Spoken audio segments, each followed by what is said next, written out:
In the Field updates on Market Journal are supported by the Nebraska Corn Board. On Market Journal, we spend a lot of time talking about corn that is largely grown for feed and fuel. That's for good reason, as nearly all corn grown in the U.S. is used for animal feed, ethanol, or is exported to other countries. But a kernel of corn has to start somewhere to be planted. For today's In the Field update, we learn about the process of growing and harvesting seed corn. Starting out here in the field, Curtis Winters is the field production manager with Syngenta here at the location. Tell me, what makes this spot in Nebraska ideal for growing seed corn? Sure. I would say this part of Nebraska, central Nebraska, lots of good soil, lots of good irrigation. With the Ogallala Aquifer here, provides us with an abundance of water. And I would say third, a lot of good growers to work with. We grow seed corn all the way from Chapman down to Hastings, Nebraska. And throughout, we partner with a lot of local growers and a lot of good base here. Now, as we sit here, kind of the first week of October, you're actually wrapping up harvest. When did you begin? So we started on October 7th. We've pretty much been picking almost every day. We ran into a couple spots where the corn wasn't necessarily dry enough. And so we had to wait for the corn to dry down. Thankfully, we had pretty favorable weather. Usually this time of the year, it's starting to cool off.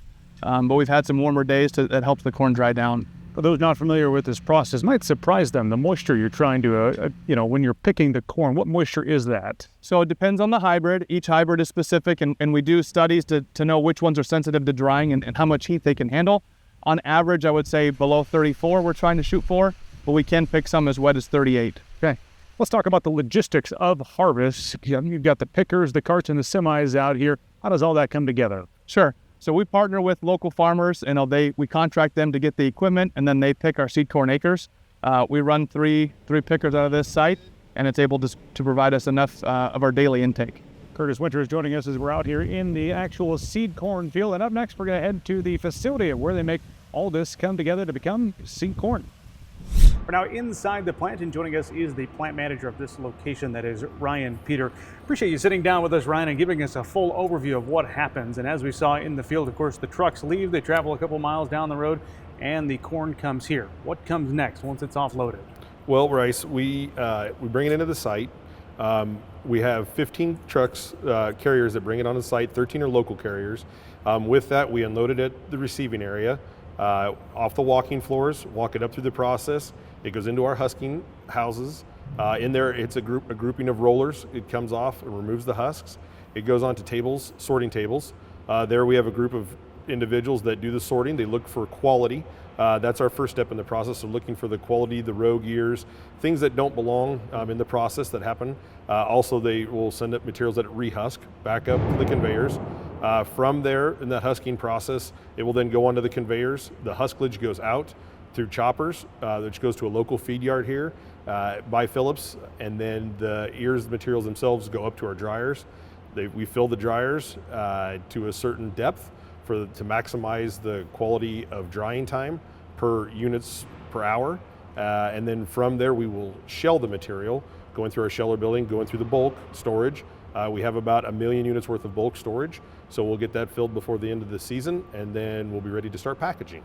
It looks like the box behind us leaving this facility. How yes, about that? It will. Yeah, it will. So yes, we'll put it in wonderful looking boxes like that behind us, get it ready to go to the sales. We'll start that process here very shortly. We'll start that in October, begin shipping right away in this quarter to get the sales demands and get needs out there. So we'll begin that process now, and then we'll ship all the way from California to North Dakota and Texas. From this specific site. One of the things we learned with Curtis in the field was the moisture that they were picking corn at. And of course, the drying process here at the plant is an important step. What do you bring the corn down to drying before you shell it? So we have a goal of 12.5 to 13.5% moisture. A little variation on that, but we really try to keep tight to that. That allows for the best vigor of the material later on, of the corn, the maturity as well. So we'll definitely stay focused on that. So usually 4 to 4.5 hours per point for a lot of our hybrids is what we're looking for through our dryers and our shelling process. So that's where we try to focus.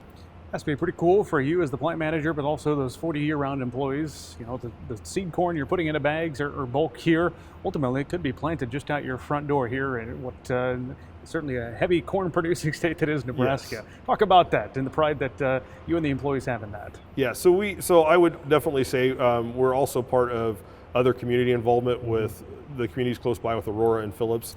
And so as we develop relationships with those areas and those entities, we also have 30 growers and 10 landlords in the area that we partner with. They can see the value in what they have on the farm and on the acre, as well as how we try to join the community and be a part of that. So there is a sense of pride and ownership in everything that they do with that, and they can see it as we have events in the area. So.